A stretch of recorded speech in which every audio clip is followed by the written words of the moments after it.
Усім прывітанне, з вами Зміцер Лукашук, і мы працягваем наш сённяшні сумесны праект Еўрарадыё і Е-прамовы з трымам з чарговым госцем, даўгачаканы як для мяне, так і, думаю, для шмат каго з нашых слухачоў і гледачоў, ваенны эксперт Ягор Лебядок. Добрый дзень, спадар Ягор. Добрый дзень.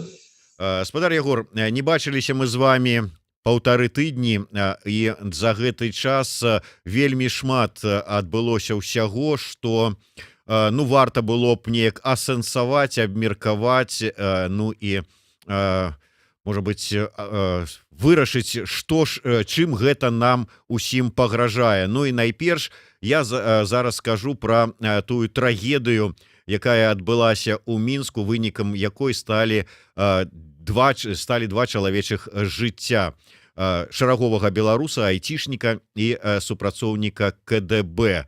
Для вас гэта нейкая знакавая падзея? Некаторыя там пісалі, вот чорны лебедь. Я, конечно, не лічу, што гэта чорны лебедь, але наколькі знакавая гэта сітуацыя?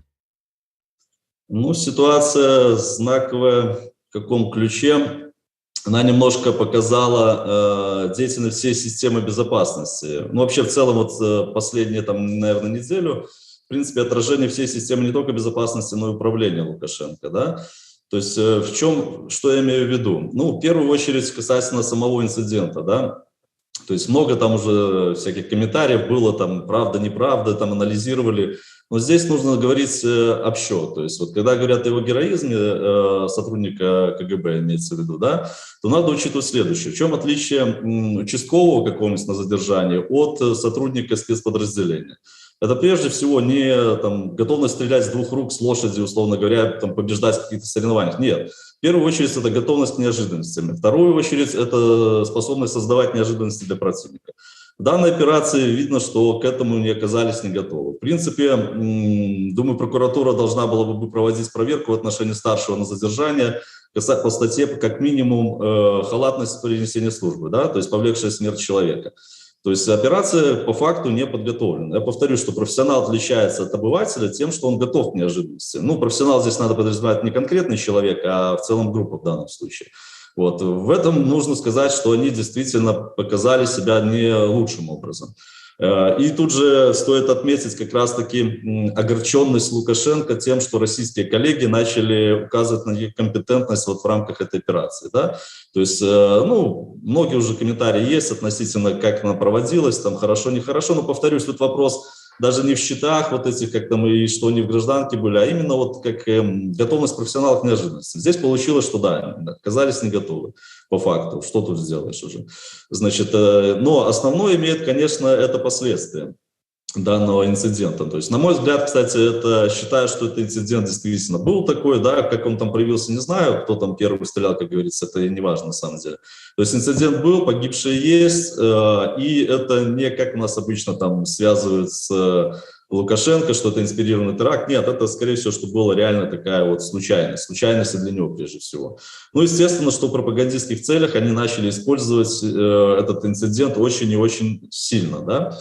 Первоначально такие инциденты использовать они пытались. Помните, мальчик Рома, который спас пожара там, своего брата. Потом летчики погибшие. Вот те действительно геройски погибли, потому что они, собственно говоря, перед ними стоял моральный выбор. А конкретно по этому задержанию, это типовая операция по задержанию преступника в квартире. Даже не в самолете метро, где Альфа работает, а именно в квартире. То есть типовая операция, повторюсь. Хотя и там свои сложности есть.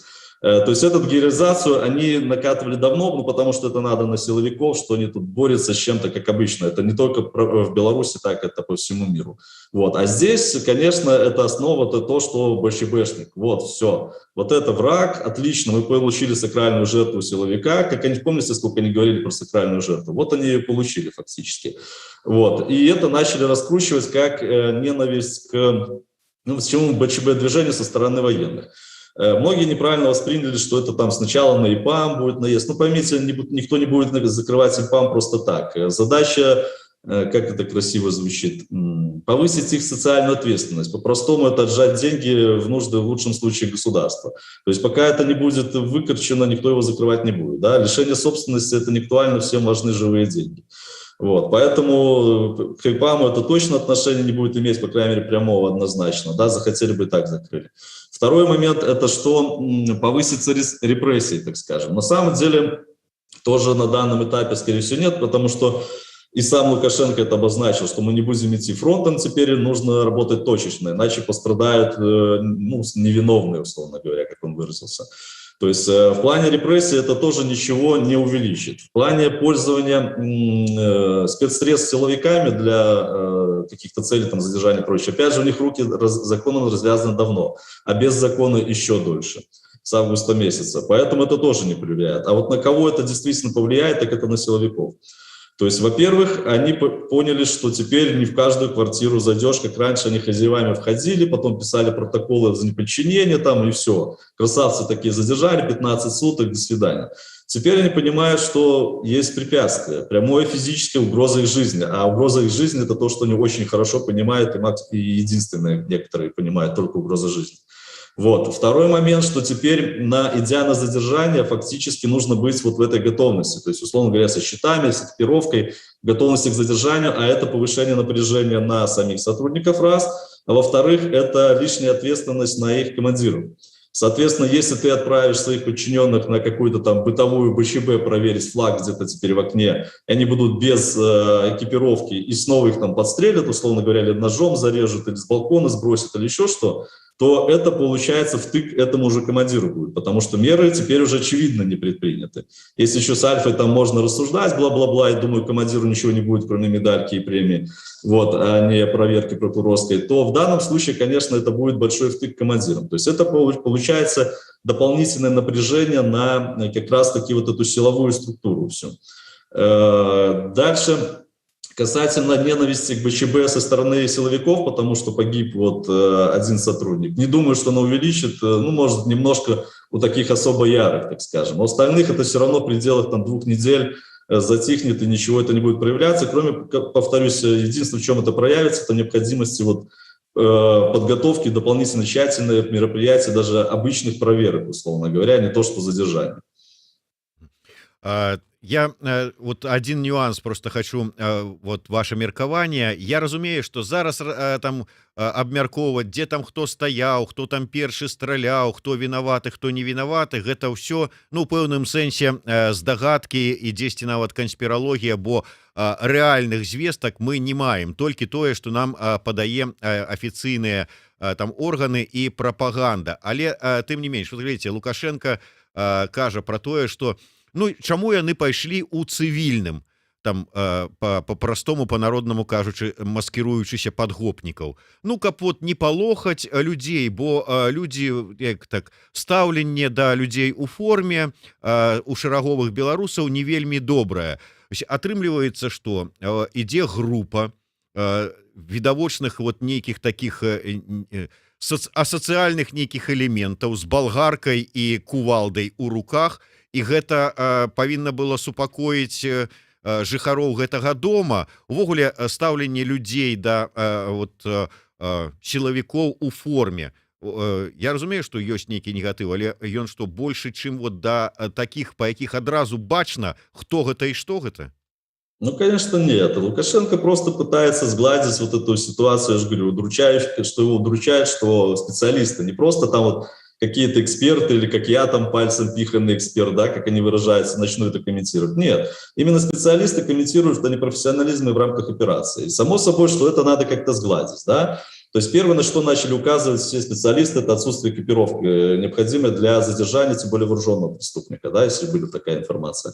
Вот. И, соответственно, что ему нужно? Ну, нужно, конечно, показать, что у нас спецы, да, вот, но это так действовали, потому что мол, боятся люди, да, увидеть в форме. Так, конечно, сейчас гопников все больше боятся. Единственное, что, конечно, если еще там 2-3 года назад боялись гопников как гопников, да, то теперь понимают, что гопников у нас мало, а все гопники это фактически, ну, в переносном смысле, конечно, это сотрудники силовых структур. И как бы бояться от этого никто не перестает абсолютно, да. Вот, поэтому это такая попытка сгладить просто-напросто, что вот, да, действительно, это был профессионализм, да. Ну и, конечно, смешно это было, вторая попытка его сгладить, точнее, не попытка, а аргумент. Это что, посмотрите, мол, россияне, как мы хорошо и красиво задерживали ваших вагнеровцев, да, то есть вот, мол, профессионализм. Хотя, если вспомнить раньше его слова, там, уже после того, как их выпустили, что да, ребята понимали, ну, имеется в виду вагнеровцы, понимали, что, конечно, против них работают профессионалы, поэтому они даже не шевелились и не двигались. То есть вот эта попытка пафоса, вот этого героического, она всегда аргументацию как бы портит и приводит ее к такой вот нестыковочке, как в данном случае. То есть это не что иное, как просто такая вот попытка сгладить и повысить героику вот отважных парней. Тым не менш хацелася б удакладніць ну ваше бачанне, наколькі будзе далей такая псіхалагічна ідэалагічная накрутка ажыццяўляцца. Вот гэтыя словы аднаго з прапагандыстаў, што зараз у сілавікоў вочы налітыя крывёю, таму што іх калега быў забіты, і ці пойдзе яно далей, ці спрацуе, наколькі гэта псіхалагічная накачка, яна да чаго яна можа прывесці. Мы ж і тут зараз вот колькі разоў чулі, што вот не верце гэтым БЧБшным девачкам, якія дораць вам кветкі, бо яна тут зараз кветку вам падарыла, а праз секунду шыла пад шлем піхане. Вот што будзе далей? Ну, безусловно, накачка это она идет давно, и конкретно этот случай, я, честно говоря, не думаю, что он прямо радикально как-то усилит там это. Да? Те, кто накачаны, они уже достаточно для того, чтобы убивать ту же самую девочку с зонтиком. Да? Для них проблем как не было, так и нет. Те, кто на это не был готов, и этот случай никак не повлияет. Потому что здесь не девочка, здесь человек, находящийся у себя дома, не в общественном месте, с оружием, а защищать свой дом с оружием или нет, как бы у любого мужика это нормальное ощущение, да, оно не вызывает какого-то такого неприятия. И, соответственно, его задержали не лучшим образом, получили два тела, условно говоря. Поэтому здесь вот какой-то накачки не будет. Думаю, все нормальные силовики, ну, выпьют за этого парня, да, так получается, работа такая, что есть и гибнут, и все такое. И все, но до шизы такой доходить, что надо там резать БЧБшников, конечно, я думаю, что это не будет, ну, точнее, это не будет больше, чем уже есть на дальней стадии.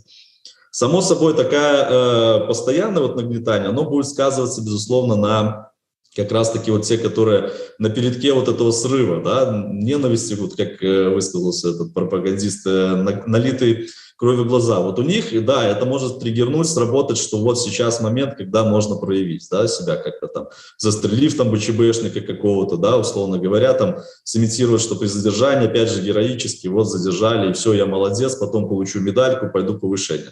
Да, вот это может быть триггером, и более того, чем ближе будет к краху системы, тем больше будет вот таких вот эксцессов с гибелью людей. Со многих сторон, ну, это как бы такой показатель разрушения системы. Начинаются такие мелкие хаотические движения, кто-то рвет вверх, кто-то вниз, и в связи с этим действительно будет, так скажем, еще вот эти смерти, к сожалению, будут повторяться. Но, повторюсь, это не то, что приказ там какой-то будет, а это именно вот такие вот будут срывы на местах, причем различного уровня. Это может быть от рядового солдата до, там, условно говоря, какого-то там министра внутренних дел, условно говоря.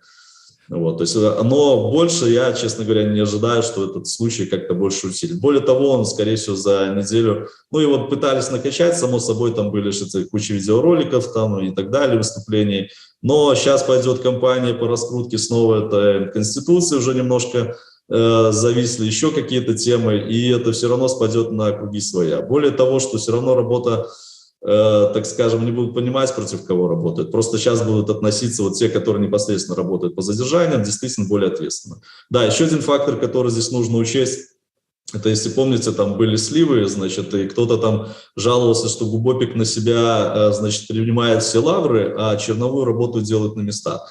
Так вот сейчас может получиться еще круче, что на задержание будут отправлять уже не просто там каких-то, знаете, как вот там помните эти сливы, что напишите им протокол там по неподчинению, если нету флага, если нет, пишите символику и на сутки, да, то сейчас это не просто там зайти протокол написать и ай-яй-яй в суд пойти, а это можно и получить пулю, нож или еще что-то.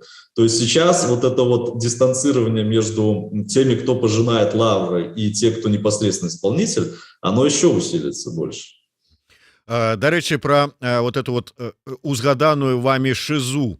Вот для мяне з гэтай катэгорыі было з'яўленне на экране дэпутата генерала ці генерала дэпутата Белаконева, які так у лепшых традыцыях акупацыйнага рэжыму і другой сусветнай вайны заявіў про тое, што вот за аднаго нашага трэба там забіваць 50 альбо 100 не нашых.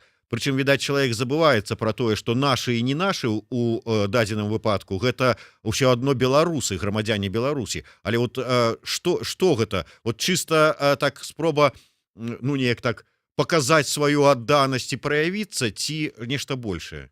Да, Белоконев – это идеальный символ текущего момента, просто идеальнейший. Показываю, на чем это, что я имею в виду точнее. Значит, было заседание такое, Сергеенко там проводил, по-моему, Лукашенко, да, относительно кадров. Вот там прозвучало два момента, ну, чистота кадров, нужны преданные люди. Значит, и прозвучало два момента, откуда брать этих кадров. То есть первое – это полковники и генералы, да, то есть вот это хорошие преданные люди, ключевые преданные люди. Значит, и второй момент – это из регионов. Ну, из регионов, ладно, сейчас остановимся на полковнике. Значит, конкретно Белоконев поймал момент в каком ключе? Он видит, что идет очень сильная интеграция вооруженных сил, да? Он хорошо знаком с Герасимовым, он много чего сделал, именно Белоконев, будучи начальником ГШ, по формированию этой группировки. То есть для него это понятно. Сейчас Хренин становится таким, ну, здесь председатель фонда, это может грубо, конечно, будет сказано, но он таким номинальным руководителем. То есть рулит либо Вольфович, как председатель Совета Безопасности, либо Гулевич, как начальник ГШ. Хренин – это просто такой вот для подписания бумаг каких-нибудь, условно говоря. Белоконев – это вот как раз просек эту фишку, что сейчас вот он старт. И многие сейчас, наверное, такие его возраста, по крайней мере, да, просекают, что вот он момент, когда можно урвать. Ну, вспомните классику вот этого толстого военкома, который там бегал, что-то кричал, да, и хоп, и стал чуть ли не там на всю страну известный. Вот у Белоконева этот шанс. Я не знаю, там слухи ходили разные, почему он уходил с ГШ, там и вопрос был, что ему вторую звездочку не повесили, да, тоже самолюбие у человека очевидно есть, и по его интервью как бы тоже. И вот тут сошлось все, то есть вот он момент скакануть, вот он момент, что интеграция с Россией, почему он Путина упомянул. Вот он момент лукашенковской жесткости, да, что мы будем их резать всех там по 50 и 60. И вот говорю, что Белоконев вот просто символ момента. Но здесь одно большое но есть, особенно в отношении России. Возможно, он очень сильно фальстарт сделал просто-напросто. И как раз-таки вот это вот ориентир на Россию, там я, и пустите меня куда-то повыше, да, он как раз может сработать сейчас немножко наоборот. Но это мы посмотрим там в ближайшие месяца 3, наверное, 4. Ну, короче, до января следующего года. Вот, то есть это идеальный символ. А касательно убивать, ну да, вот страна победившего фашизма, да, давайте мы будем убивать 50 белорусов за одного белоруса. Ну, это даже такой суицидальный фашизм, это какое-то даже новое интересное явление. Ну и тут можно сказать, почему же Белоконев не кричал, давайте мы будем убивать там 50-100 ОМОНовцев за то, что там ОМОНовец Осиповичев убил военкома, да, нашего военного, он же военный, ну, что-то он как-то не призывал к этому, вот. Ну, поэтому я говорю, это такой вот, он просто понял, что это момент. Да, он же еще, получается, ответственный за законопроект по санкциям, вот, тоже, то есть видно, что, да, он рвет, как бы пытается вот вырваться, понял, что вот сейчас можно еще хватануть, как там, Бога за бороду, или как там правильно поговорка, да, то есть вот это символ момента. И это то, что Лукашенко на самом деле обозначает. Вот эти вот давайте мы полковники, преданные люди. То есть не надо понимать, что это непосредственно полковники с вооруженных сил прям таки, да, это человеки в более широком смысле и как раз-таки преданность, вот что важно. Преданность и исполнительность без осмысления глубокого. И не надо даже мышления наперед, там, на стратегическую перспективу, как это будет развиваться, особенно если это экономика. И второй момент – регионы. Чем регионы примечательны? Что это люди такие же. То есть человек, который сидит, простите, в болоте, да, он вам сделает что угодно, чтобы выпрыгнуть оттуда наверх. Он пойдет по головам, он не будет обращать внимание на какие-то законы ваши, да, там, на права вашего человека, всю эту серость какую-то европейскую. То есть вот такие люди сейчас востребованы. И говорю, что получается, вот Белоконев – это символ текущего момента. Не эпохи, не времени, а просто вот конкретного сейчас момента. Момант, я просто удакладнюся, вы сказали про нездарма ён узгадаў Путина, то есть яны ўжо рыхтуюцца до того, что ну как бы Беларусі ўжо такое не будзе, і галоўнакамандуючы будзе там у Крамлі сядзець. Нет, не думаю. Просто здесь он понимает, что Путин влияние здесь все больше нарастает, но как минимум военно это 100%. Да, он человек военный, Белоконев. Ну и, кстати сказать, далеко не самый плохой военный, на самом деле. Вот. И просто вот здесь как раз, ну и плюс, почему это там «мочить в сортире», это же известная фраза Путина, да, он тоже ж такой русской ментальности, Белоконев, собственно говоря. Белорусского-то мало что национального. Вот и это у него то, что всплыло, как бы, и тут сошлись, ну, три фактора фактически. Да, получается, мы террористов, это же террористы, да, поэтому будем мочить в сортире, как сказал Путин. Мы же все вместе сражаемся с этим гибридной агрессией, которую использует терроризм против Беларуси сейчас, да. Ну и плюс вот это политический фактор, как бы, да, вот такая поддержка, что если вдруг назначение там куда-то наверх, там россияне не будут против, собственно говоря. Хотя россияне и так не были против, собственно говоря, Белоконева на посту Гриша. От вы добра ўзгадалі слова пра экстрэмізм і тэрарызм. Скажіце, вот зараз гэтыя словы гучаць з таго боку ад прапагандыстаў вельмі часта. Да і ўсё, што хочаш, тут становіцца экстрэмісцкім, па артыкулах за тэрарызм там затрымліваюць людзей, якія да гэтага ўвогуле ніякага адносіна не маюць. Вот гэтыя словы, іх сэнс сапраўдны размываецца і перакладаецца на зусім іншыя справы. Чым это пагражае па выніку? Ну, это делается специально для чего? Это ж мы, по-моему, с вами давно еще говорили, на прошлом году. Делается это специально, и Россия сейчас по такому же пути идет, что они понимают, что законодательные меры, законами, да, моральными, в рамках морали, так скажем, общечеловеческой, они ничего не могут сделать со своими оппонентами, да. Поэтому к ним нужно что? Применять силу. Ну, силу надо понимать не просто тупо дубинку, а в лоб законодательства, условно говоря, заключения без особой формы, так скажем, и так далее. Вот они это делают. То есть для чего это делается? Для того, чтобы просто повысить как-то толерантность общества к очень серьезному силовому противодействию к своим оппонентам. Вот это для этого и делается, называется экстремистами, террористами и так далее. Да? Вот. Ничего больше. То есть это была такая тема, она просто развивается, развивается. А к чему это привело? Вот как раз этот кейсик со стрельбой и показывает, что вы долго называли, кого попало, террористами, условно говоря. Вот, привыкли, что вы сами понимаете, что это никакие террористы и близко даже не годятся, да, там никакой группировки игиловской, что они тут говорят, и близко просто не годятся. Это обычные люди просто-напросто, и поэтому они тоже расслабились, да, что можно входить, вот мы цари, мы боги, вы там кланяетесь, да, и мы всех вас там поставим в берец на голову. Вот, а тут получилось, что не получилось. Вот, это, говорю, повторюсь, это вот такой фактор как бы есть, да. Что вот это вот называние террористами всех кого угодно, это фактически сработало, ну, частично, скажем так, сработало против самих силовиков, потому что расслабились, поняли, что терроризма нету, условно говоря, и вот такие вот операции проводят, что гибель людей приводят, собственно говоря. Ад самага пачатку я ўжо да іншай тэмы перайду. Ад самага пачатку так званага міграцыйнага крызіса вы папярэджвалі, што так проста беларускі рэжым не спыніцца з гэтым шантажом і можна чакаць усяго чаго заўгодна. Нават рабілі свае, ну, такія варыянты, казалі таго, што можа адбыцца, на што могуць пайсці. Так вось смерці гэтых вось няшчасных людзей, якія спрабуюць патрапіць у Еўрасаюз, ужо ёсць. Але мяне больш хвалюе іншая сітуацыя, калі вось заяўляюць там тыя ж самыя польскія альбо літоўскія памежнікі пра тое, як паводзяць сябе сілавікі з беларускага боку, там нейкія снайперы, якія гучна кажуць, ты бярэш гэтага, а я бяру гэтага, нейкія іншыя такія правакацыі, вось нейкі прадмет похожы на выбухоўку знойдзены ў нейтральнай паласе. Усё гэта, што гэта, пра што это сведчыць? Ну, это продолжение той же темы нагнетания обстановки просто-напросто. Вот и все, то есть продолжение всего того, что было. Касательно мигрантов, более интересный кейс – это слова Кубракова, что все под контролем. Да? Белорусам, я думаю, не надо объяснять, что значит слова чиновника «все под контролем» ситуация. И на той встрече, когда Лукашенко обсуждал вот с силовиками миграционный кризис, как раз Кубраков и был. То есть, а проблема в том, что реально это все выходит из-под контроля.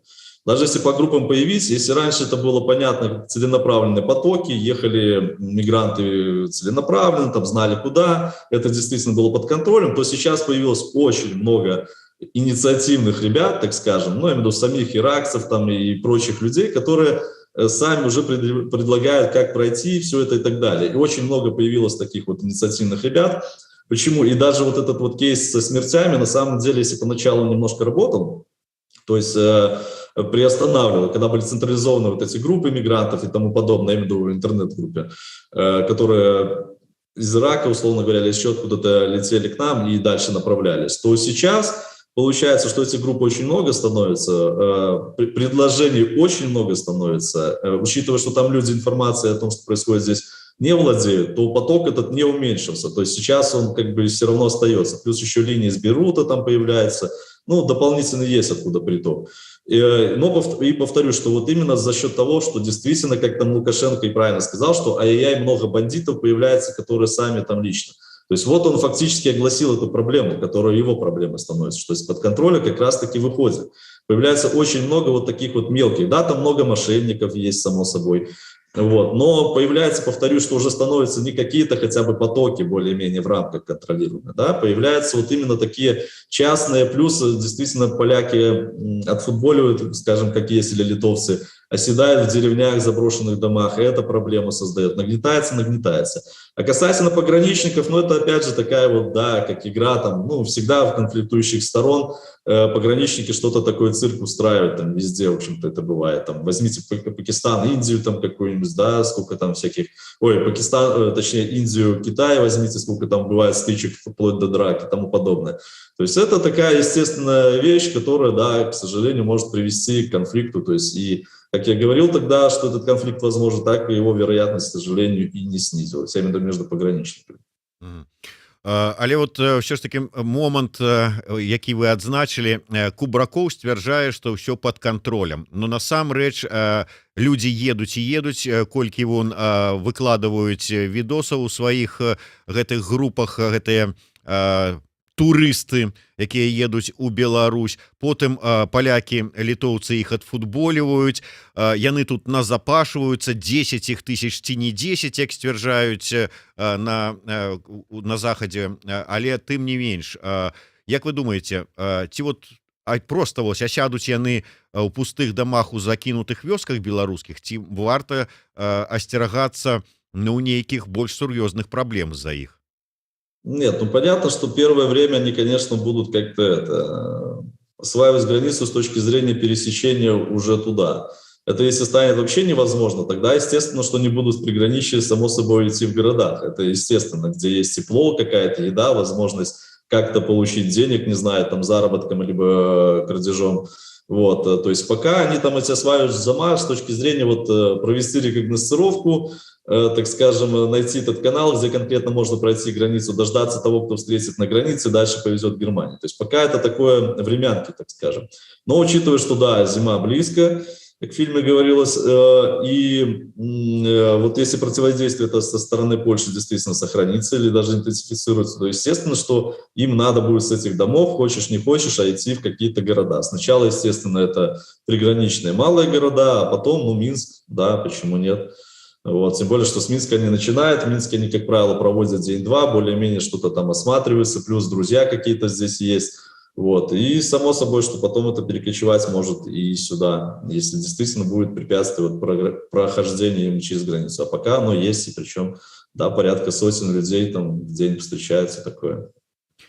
Спадар Егор, вы ўсё ж таки военный эксперт, але мне цікава ваше меркаванне як чалавека разумнага. Вось гэтая ситуация, ці як правильно сказаў адзін з палітолагаў, танцы з бубнамі вакол гэтай рэформы Канстытуцыі.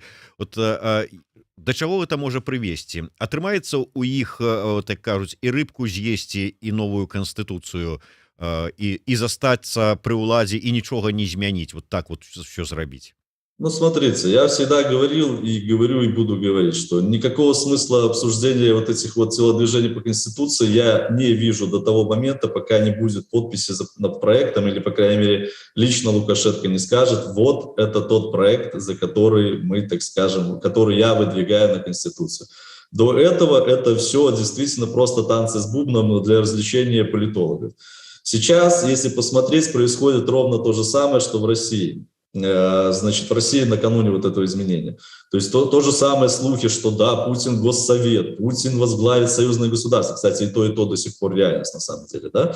Значит, потом различные там вбросы, какие будут конституции. В итоге, хоп, обнулили сроки, президент что-то там полномочия, да, делегировали, но об этом чуть позже, и все, работаем дальше. То же самое пока наблюдается и здесь. Эти групп куча там, да, поюзали этих каких-то там политологов, там, воскресенских и тому подобное, да, дали им показать, что типа вот оно, презентабельность народа. На самом деле будет решать группа юристов Лукашенко, о чем он сам сказал, и это было для меня, допустим, сразу понятно.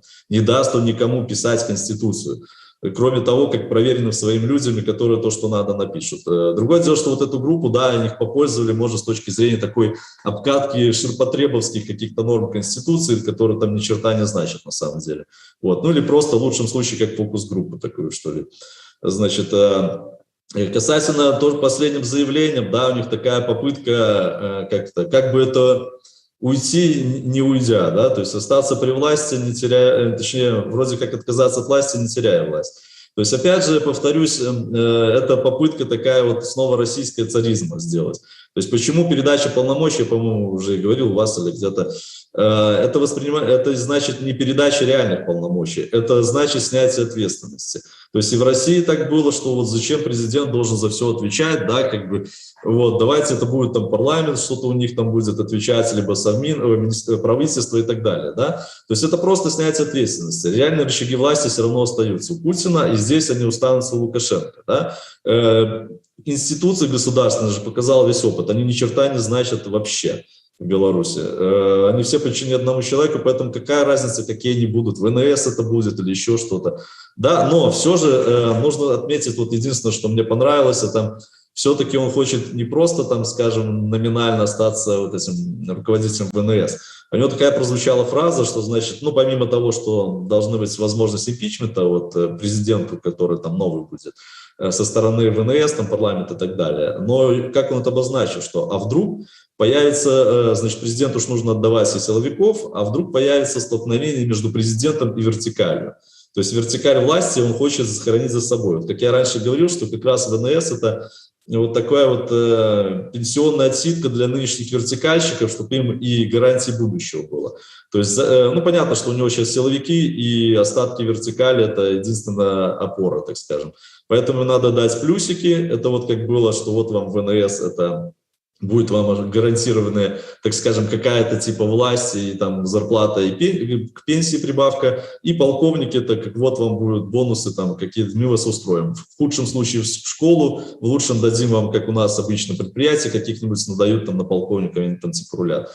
Вот, то есть, ну, повторюсь, это просто такая вот попытка сделать царизм, но это, повторюсь, сейчас это просто, можно это даже не слушать, это пустословие, на мой взгляд. Я еще совсем не уверен, что этот референдум вообще будет в феврале, как нам Лукашенко обещает. Потому что это все равно не в его интересах любая политическая кампания и любые преобразования. Более того, если те, кто тешит там вертикали власти, не знаю, еще остались, да, которые итальянской забастовкой занимаются, кстати, тоже интересная тема, значит, либо еще кто-то надеется, что вот в феврале пройдет Конституция, Лукашенко, ну черт с ним перейдет, ВНС возглавит, а президентом станет кто-то другой, забудьте, не будет этого. Никто вам не говорил, что в 2022 году будет это изменение. Да? Само собой, что это будет изменение, могут приняты в Конституцию, но действовать они начнут с 2025 года, например. Да? То есть не будет Лукашенко терять 3 года, поверьте, просто так. Если только под натиском товарища, дорогого друга Путина. Вот и все. Поэтому тут надежд каких-то иллюзий питать не нужно, что это будет приведет к какому-то изменению. Но тем не менее, да, любые все-таки даже формальные изменения, это будет угроза власти Лукашенко, это естественно, да, но на первое время он с ней, в принципе, может справиться, это только долгосрочно. Но повторюсь, что сейчас ему это не надо, ни Конституции, ничего. ему и так комфортненько. Единственное, почему он может принимать Конституцию, это только под давлением России. Я как был в этом убежден с 2018 года, так и сейчас в этом и убежден до сих пор. Скорее, уверенность даже растет на самом деле. До рэчы, пра італьянскую забастовку, яна сапраўды адбываецца? Ну, естественно, не зря же он говорит, и говорит это на самом деле далеко не первый раз. То есть это и шестая колонна, да, которую он там ищет и прочее. Естественно, да, тут как раз вот это и символ Белоконева, и то, что я говорил, надо полковников и людей из регионов, к чему это приведет, что еще оставшиеся специалисты в вертикали, да, а много же специалистов такого среднего звена, которые с мозгами, ребята, там вопросов нет, и в нормальных условиях они действительно большую и грандиозную пользу стране приносили. Они видят, что некомпетентные, да, с рвением вот таким вот дурацким, каким-то показушным, там, на телевидении, ручку пожать, энергию какую-то пережать, они становятся начальниками. А ты сидишь с мозгами, учился там, не просто учился, да, а, условно говоря, у тебя еще есть это... Ага, меня слышно, нет? Да. Вот, а условно говоря, ты там действительно понимаешь профессионал своего дела и сидишь. И естественно, что сейчас они дурацкие все решения не выполняет. Слышно меня по-прежнему? Да. И забастовки, они будут не потому, что по умыслу, что вот мы хотим саботировать, хотя такое, наверное, тоже есть, а просто, что это дурацкие распоряжения, откровенно дурацкие. И люди действительно на местах худо-бедно пытаются их как-то вот так оппортунизмом заниматься. И, кстати, это скорее на пользу стране даже во многом, наверное, идет, чем во вред на самом деле. Ну, во вред Лукашенко, потому что все его мега-распоряжения не выполняются. В стране, возможно, что это действительно плюс, по крайней мере, по части экономических. Ну, право тут понятно, все полетело в одно место известное. Вот. Но по части экономики такие вот не спеши выполняй приказания, как есть военная поговорка, оно как раз-таки может в плюс стране большой пойти. Вот. И проблема действительно есть, повторюсь, Лукашенко же не первый раз говорит. Чистота кадров, чистота, преданность. Вот. А понимаете, что помимо преданности должны быть компетентные, а у нас как бы компетенция и преданность, они не коррелируют. На самом деле, вот, даже, скорее всего, антикорреляция получается. И да, вот это еще вызовет дополнительное напряжение в системе, что приход вот таких вот с регионов, которые там по головам готовы идти, но уровня компетенции действительно нет, кроме как крепкий хозяйственник, который в исполкоме может там списать, условно говоря, какие-то кредиты на кого-то размазать, то, конечно, это будет действительно вызывать напряжение у людей с мозгами, которые в системе остались. Повторюсь, их много, не надо считать, что там все дураки и моральные уроды остались. Нет, там тоже есть нормальные, адекватные люди.